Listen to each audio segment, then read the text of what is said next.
Hey everybody, it's Jason with Parallel Reality coming back with you here today with an article from Breitbart. This is dated, July 29th from John Nolte, as I've mentioned my affection before about John Nolte's articles. So let's go into it. And it says, New York Times lies about Hollywood catering to red state conservatives.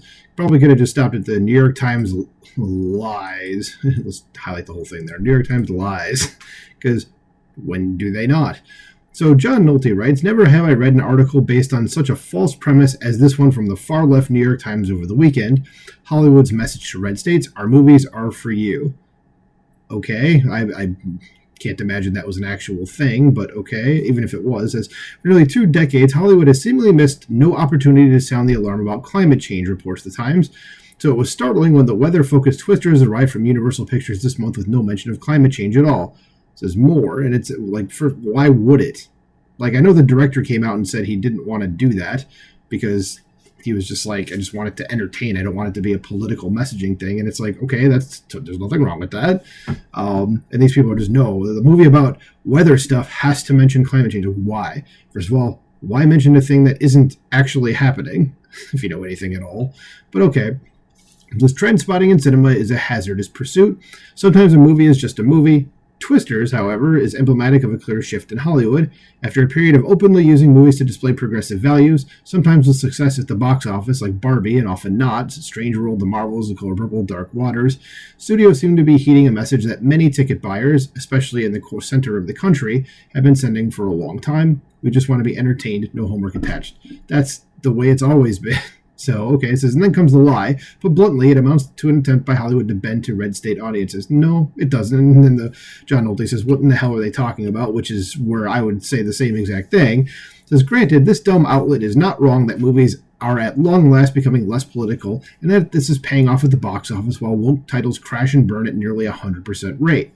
Hopefully, after destroying so many Golden Geese franchises, the studios have got the message. I doubt that, but we'll see. It says, no one goes to the movies to be insulted or scolded. There's nothing wrong with exploring big ideas in movies, but this should be done with art, theme, and subtext, not divisive lectures.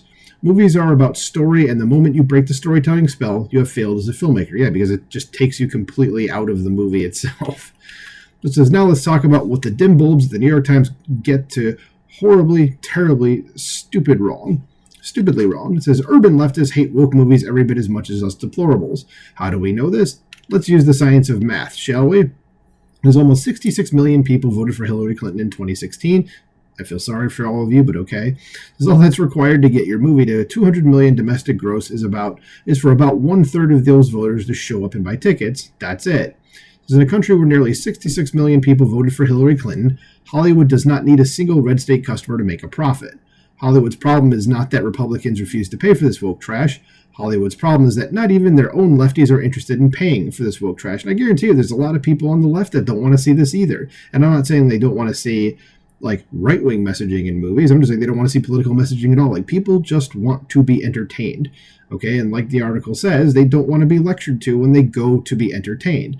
That's why you see, I'm sure if someone was to look at TV ratings, and I certainly haven't, I'm sure TV ratings around the horn are all down. You say movies, grosses seem to be way down overall, and it's just people, comic book sales are down. I don't know about the book industry or certain like popular franchises or whatever in the book industry. Can't imagine they're doing necessarily great or anything, but I mean, that I don't know. But yeah, nobody wants to be lectured to. They just want to be entertained. It's as simple as that. This is not a difficult thing to figure out.